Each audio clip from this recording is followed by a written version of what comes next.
All right, race fans, here we are once again, week 2, the NeSmith Weekly Series Hotline. On the telephone, we've got Joey Thomas of the most well-known Thomases down in Phoenix City, Columbus, Georgia area. Joey, how you doing, buddy? I'm good. How about you? I would just, as they say in racing, living the dream. If you get to be in racing, it's a dream to be in racing. So you are the Scorpion House Car driver. Driving for Ben Thomas Racing, your uncle Ben Thomas. Everybody knows Scorpion and Ben. Tell the listeners out there a little bit how your racing career has evolved. Well, it evolved actually with my uncle Ben there, and I guess it goes back further than that. My granddad built East Alabama Motor Speedway, and we grew up out there ever since we were, old enough to walk around, and we hung out out there our whole life and got to know racing. And we got old enough to start racing. My Uncle Ben sort of took us under his wing there and built us some lower division cars, and we got to start there, and we, about like the story of any racer, got to work our way up to where we are now, and there's just no way possible, I guess you could say, it would have happened without my Uncle Ben and my family backing us, and that's basically how it evolved, watching and learning from them. Well, just like any other racing family, there's tons of people involved in it. You got William Thomas involved in racing, the Thomases that run the Speedway. I guess it's only fitting that another Thomas comes along and takes over the wheel. Is the driving something that you want to carry on further, or is it just, is dirt track your ultimate goal, or you want to go further with it?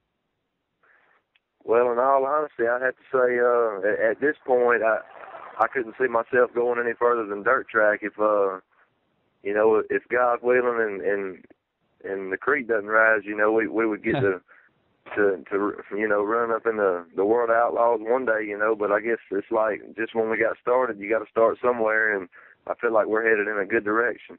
That's right. Speaking of heading in a good direction, this past weekend at East Alabama Motor Speedway, you guys came up victorious. Tell us a little bit about the track conditions and a little bit about the race there the other night. Well, Saturday night it definitely was a good night for us. We couldn't be more pleased with our victory and our finish. But at the start of the night, we were just, I guess, to go back a little bit to say the first weekend we were out there racing, we actually blew a motor, and we were down on ourselves, and we really tried to get one back in the car before the actual point started, which would have been this past weekend, and we did what we set out to do, and we got the car going and got the motor running good, and we went out there, we were hoping for the best, but we were just really hoping not to have any problems, and we went out there and we practiced, and the motor ran good, and we were pleased with it. And then when it came to qualifying, we went out there and set the fast time, and we were just tremendously pleased with that, because we just weren't ready. We didn't know what to expect out of the car and the motor, and we couldn't ask for any better night so far there. And we got on the pole, and once we got to feature time, we made a few changes, because the track had changed a lot between qualifying and the feature. It was really locked down pretty fast in qualifying, and then the feature came around, and the track had slicked off. It had slowed down a little bit, and we made a few changes and went out there, and as the green flag fell, we jumped out to the lead and felt good about it. But the main thing for me was just keeping keeping cool and not making any mistakes, and there, I guess I'd say maybe 8 laps to go, I had a pretty hard charge from Larry Hare, who drives number 27. He actually drives a Scorpion race car too, that he got from Uncle Ben. He bought, and he's done real well. And I watched him race time and time again, and never got to race with him or against him. And actually, the other night would have been one of the first times that I actually got to race side by side with him. But he gave me a late race charge right there at the end, and man, I'll tell you, it took all I could do to keep my cool and just try to stay as smooth as possible to finish out the race. But and you couldn't ask for any cleaner of a driver than Larry, in my opinion, because he had the opportunity to really do what he had to do to win the race, but he actually backed the gas there, and I guess you could say he let us both live, because it could have got really, really bad up there on the front straightaway in the wall. But he I just kudos to him, because he's a 100% clean driver in my book, but the race just continued from there, and I was able to keep my cool and keep the car up under me in that slick condition, and it turned out victorious, and we couldn't have been any more pleased at all with it myself. When you're leading a race like that, and you're familiar with the guy that's chasing you, like Larry Harrod, you're obviously familiar with the guy. Does that and I'm not saying you're intimidated or anything, but does it make you just kind of scoot you a little closer to that wheel, and I mean, make your heart race a little bit more, knowing you got a guy that you've watched and it's pretty good behind you? Yes, sir, it does. I know exactly what you're saying, because the whole night, like I say, I qualified on the pole, and Larry Harrod, he qualified second within 4/10 of my time. Or I'm not 4/10. I'm sorry, it's 4/100ths of a second. Yeah. Of my time, and he was second place, and from then on, I said, well, I know who I got to go out here and outrun. So I've been watching him my whole life, and I know he's competitive. I know he's a clean driver and all, but still, you got that in the back of your mind. You got to get up on the wheel, and you got to get it done tonight. Because if you don't, this guy right here is looking to capitalize on the first little mistake you make. So I felt like after the race, and we went up to victory lane, I finally took a breath. After 25 laps is how I felt. But I was able to keep my cool and get the job done, and I couldn't have asked for a better driver to be behind me. Talking about Larry. Well, Joe, we certainly appreciate you taking your time out of your Wednesday to talk to us here on the NeSmith Series weekly hotline. You guys go out and get as much points you can and try to work towards the championship. Yes, sir. It was my pleasure, and I'm glad to hear from y'all, and hopefully we can do just that. That's our plan, to go out and have I'm not going to say victorious every week, but we want to get a good finish, solid finish every week, and mainly keep the car in one piece. That's right. Before we let you go ahead and thank some of your sponsors and your crew. All right, thank you. Oh, okay. I'm sorry. I got BTR, which would be Ben Thomas Racing, would be my main sponsor, and also Speed Stuff Apparel and Graphics.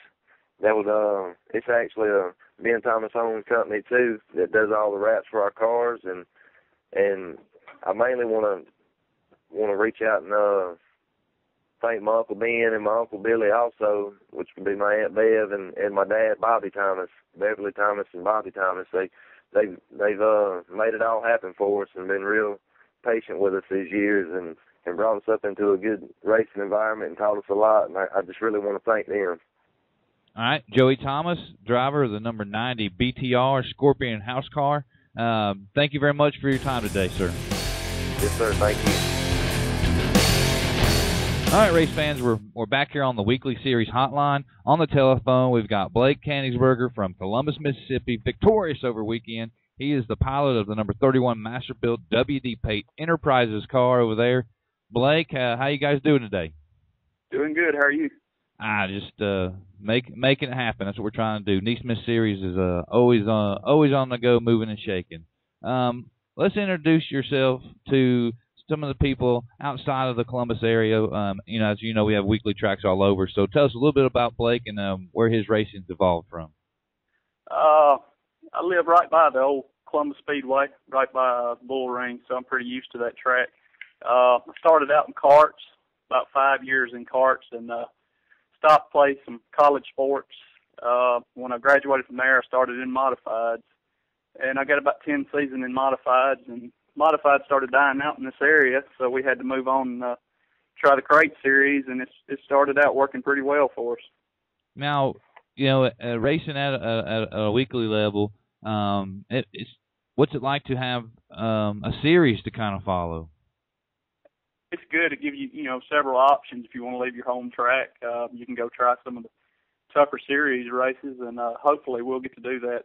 We'll branch out and run some races later on this year, and we'll get the car working real good. Well, over the weekend, you guys took your crate late model and you parked it in victory lane. Tell us a little bit about what Columbus Speedway was giving you over the weekend. Columbus was tough to race on this weekend.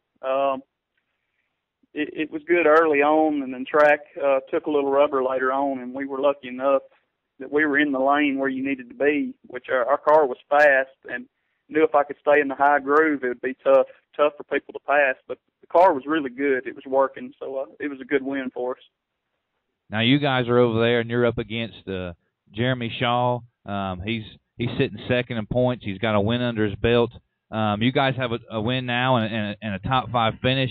You guys are sitting at 10th. I mean, it's a pretty competitive track to have at least two top 10 guys over there racing. Real competitive track, and it's not just me and Shaw, Shay Knight, and you got Chris Reagan, who comes a lot down there, and you got several guys. You got Hunter Carroll, who's a young driver who's tough every week. Johnny Stokes is there most of the time, and got to give a lot of credit to Jeremy Shaw too. He's helped me with my modified over the years, and he's helped me with this crate car and helped it get it going in the right direction. And thank him a lot for that. Now you mentioned Shay Knight. Shay Knight's sitting 7th in the weekly series points.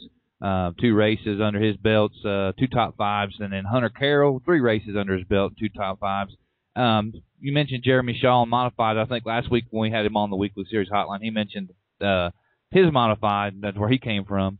Well, give us a little bit of insight about the race as far as, I mean, did you have to get up on the wheel, and was Shaw a big challenge to you guys? Yeah, we qualified, I believe, 4th in the night, and me and Shaw started side by side in the heat. And I knew if I could get in that first corner, Columbus is always fast on the top. If I could come off in front of him, I'd have a good shot. And we got out in front, and we held on for the heat win, and Shaw was behind me in the feature. And we took that high line in the feature, and Shaw was right there. And I think we pulled away for a little bit, and Shaw started running me back down, and we rubbed a little bit. And we had to get up on the wheel then. I knew he was there, and had to start driving the car a little harder. And we were able to hold on for the win. All right. Now, Columbus Motor Speedway this year is under new management. And from a racer's perspective, I haven't been to an event there yet under new management, which I will. I'll be there this weekend. Well, I don't know if that's at Magnolia, but I'll be there sometime during the season. What's the new management like over at Columbus Motor Speedway? Well, they're starting out new, and they're trying to get everybody's opinions on what they want to do about qualifying and everything. And track preparation's new, and they're going to get the hang of it, and it's going to be a good place to race, which Columbus has always been a good racetrack. So if they get a few more races under their belt, I think it'll be back on top. And they've made a number of improvements since taking over, right? A lot of improvements, especially to the stands. They replaced all the seating in the stands, and it's much more improved than it used to be. It needed a little work, and they've done a lot of good work to it. Well, it's always been a hell of a racing surface and a hell of a place to go see a race. I mean, I don't think that the improvements there's no improvements needed when it comes to the racing at Columbus Motor Speedway. No, not at all. Well, all right. Well, Blake, before we let you get off there, I want you to thank your sponsors and your crew. Yeah, I'd like to thank WD Pate Enterprises, Performance Marine, Columbus Packet. I'd like to thank my crew chief, Gordy Kay, Scott Pate, my wife, Shay Canicksberger. All right, Blake sitting 10th in points. It's just week 2, coming up on week 3. You guys have got to feel pretty good with what's transpired thus far. What is the mindset going forward and points racing? What's the mindset? We're going to try to run several races here coming up in the next month. Hopefully we can hang on, stay in the top 5, accumulate as many points as possible. And hopefully we can branch out and run some of these series races coming up. Well, thank you, Blake. Blake Kanigsberger, the pilot of the 31 Masterbuilt WD Pate Enterprises car. Looking forward to see you guys race in person one day. All right. Thanks, Webb. All right, race fans, for the second week in a row, we have Mickey Trusclair on, the pilot of the 521 PRD race car, Jay Dunn and Sandblast. Well, here we are again, Mickey. You guys have parked it once again in Victory Lane at Pike Speedway. Tell us about your weekend, man. We had a pretty good weekend. We left Thursday morning. We made the hike up to Green Valley Speedway. We got there pretty late. We had a lot of problems on the way up there, trailer issues. We got there kind of late Thursday and was able to make the first session when we got there. Make the one of the sessions when we got there, and car was very good. We come in, made a few changes, went back out, and on a second lap, power steering pump locked up, so we had to put a new one on Friday and went out there. Car was real good in qualifying and hot laps. It just, track was one groove right around the top. I believe we started 8th or 9th, and we finished 6th.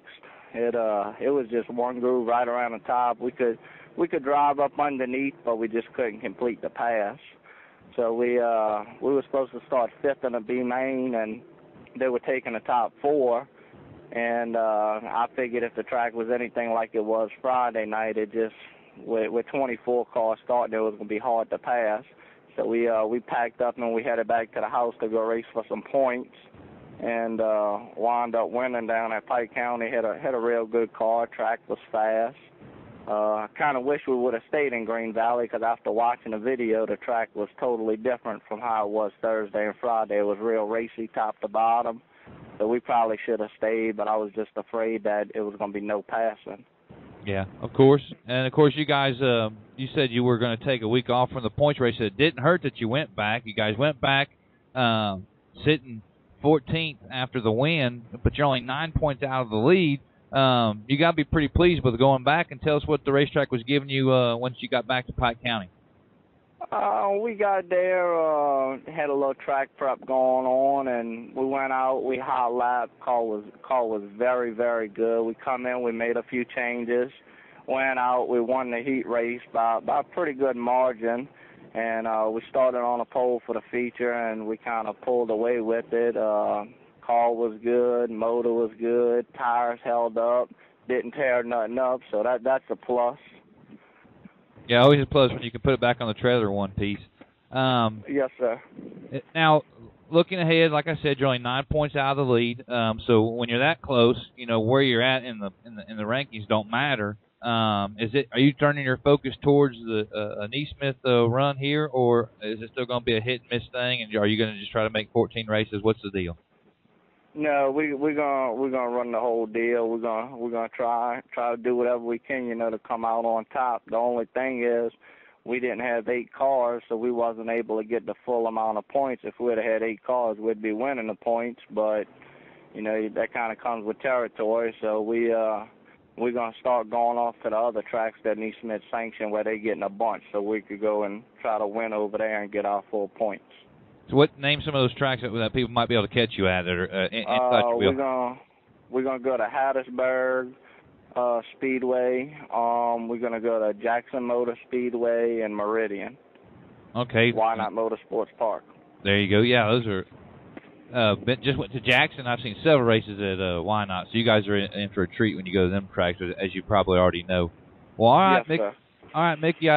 Congratulate you on your victory over the weekend. Before I let you go, I want you to thank your sponsors and some of your crew.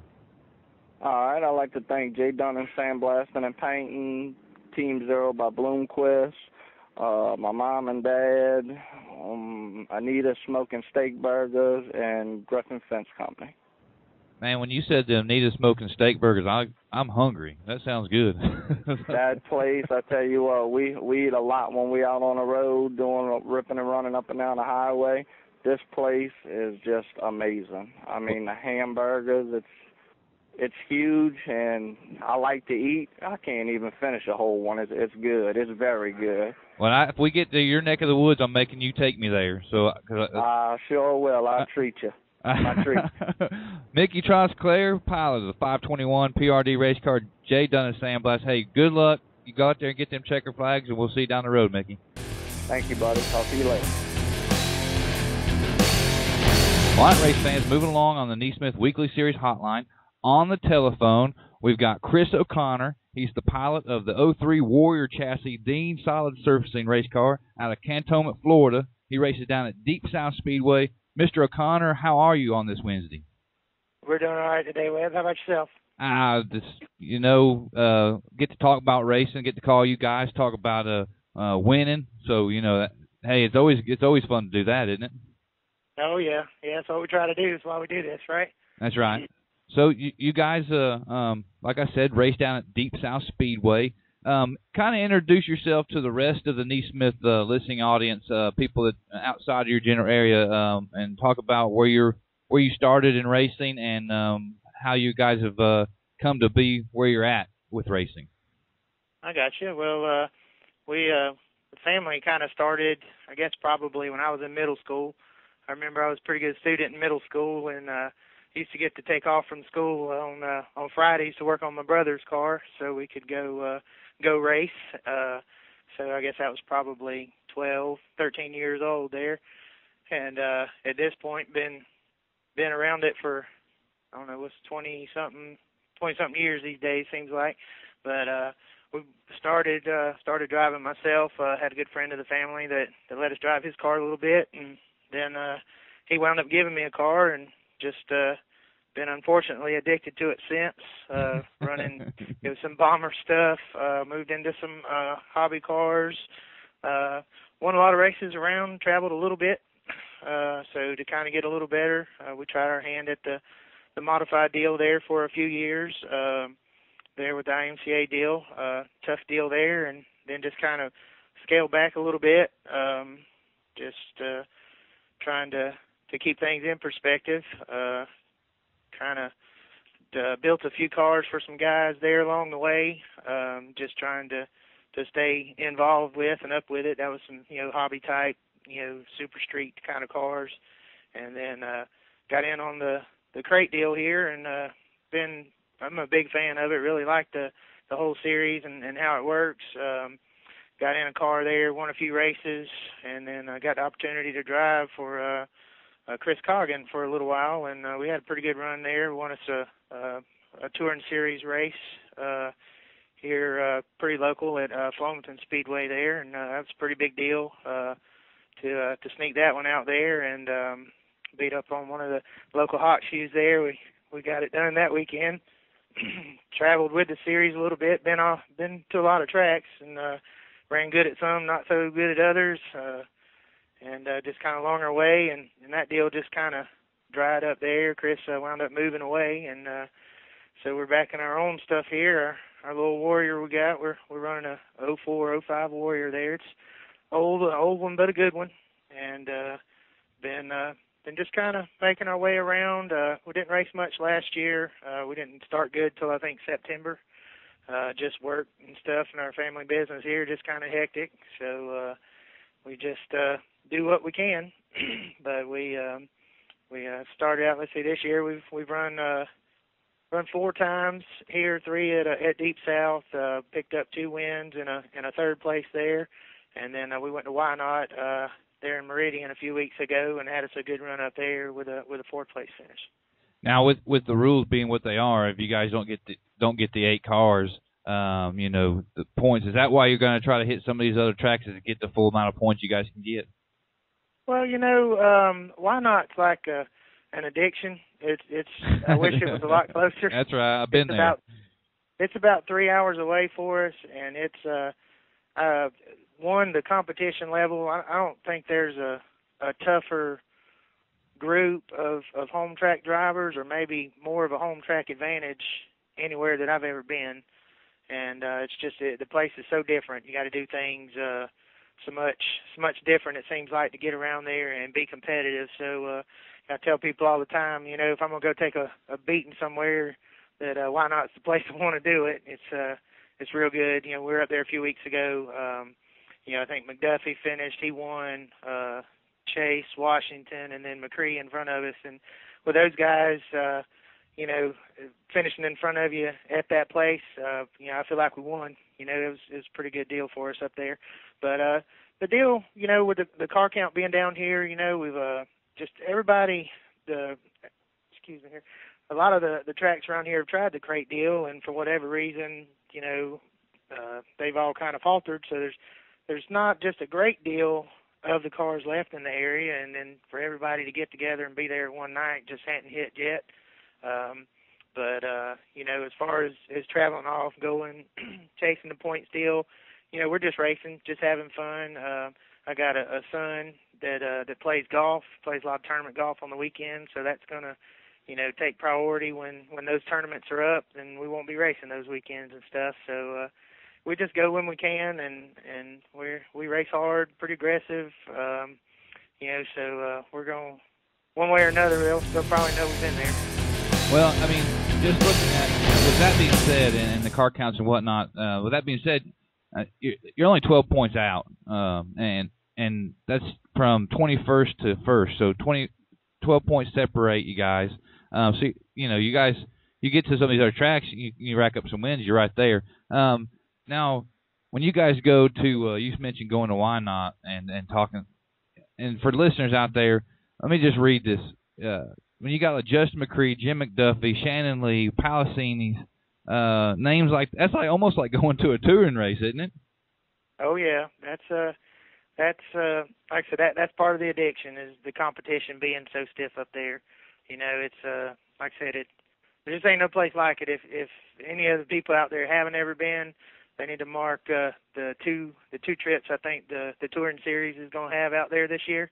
There at Wynot, and try to make it to at least one of them. Like I said, it's just one of those places. We went there years ago in the probably late 90s in a modified, and we won a race down there, and it's just been one of those places you just look forward to going to when you got the chance. But like I said, the competition up there at Wynot, like I said, is it don't get any stiffer in my opinion. All right, we'll turn our attention back to Deep South Speedway in Loxley, Alabama. I personally have not seen a race there, but it's on our way when the family and I go to Gulf Shores. And finally, one time, it was either on the way there or on the way back, I made my wife let me stop and look at it. It was when it was shut down. It looked like there was dirt on the racing surface. That's kind of a saddle-shaped. It's got some banking to that. Tell the listeners a little bit about the track there at Deep South. Yeah, the track down there, obviously it's a pretty big track. I think they call it 4/10. It's one of the bigger tracks we go to. It's down here our way. They got pretty good dirt, but there's always some sand that's mixed in with our soil down this way. So you can kind of get a mixed bag.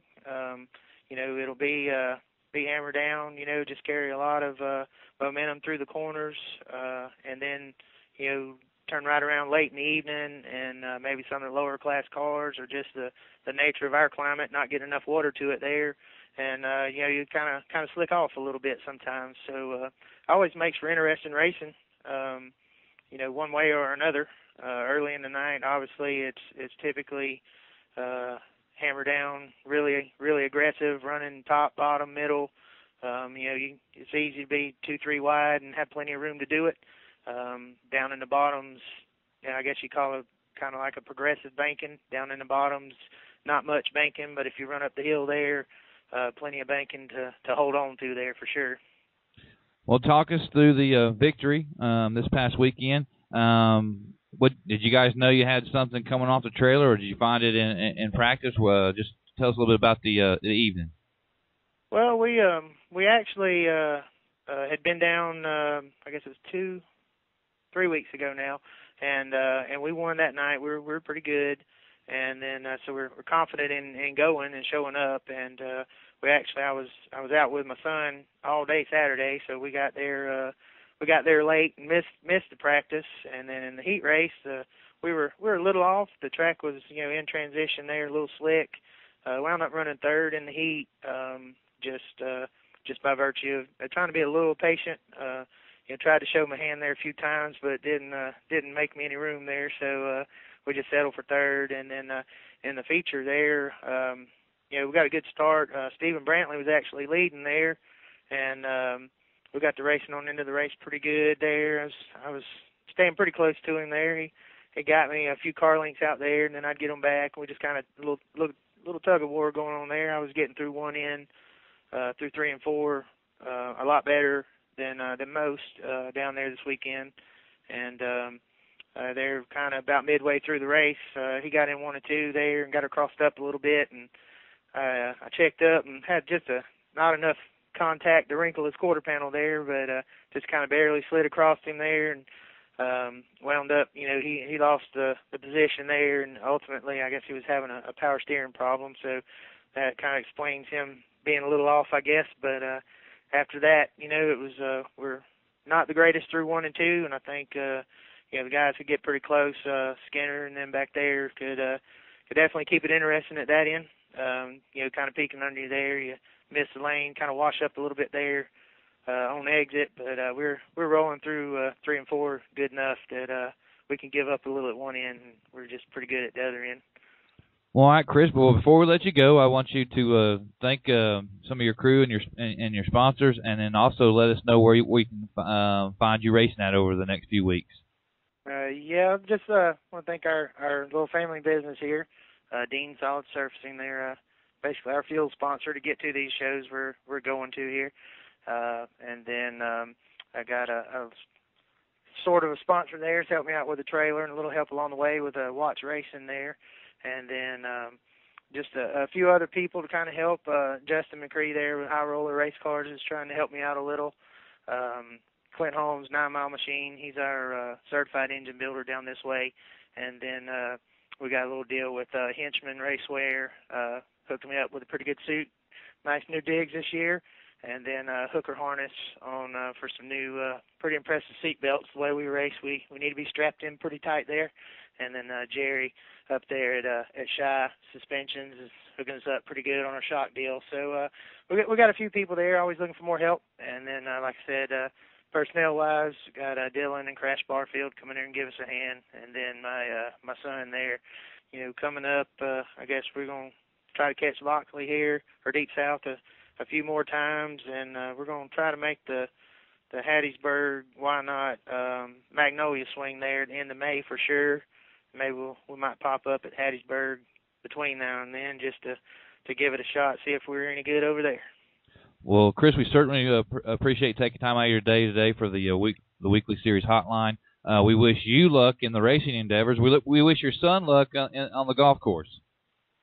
Yeah, he's pretty fun to watch. He's been playing for a few years here, and there's something about watching junior golfers play. They make some of the best shots, and you're just like, how do you do that? So we hope he does all right. He wins him a few tournaments along the way, so that's cool. But he always has a good time doing it, so that makes it even better. Quick question: what would mean more to you, winning the world or your son winning a green jacket at Augusta?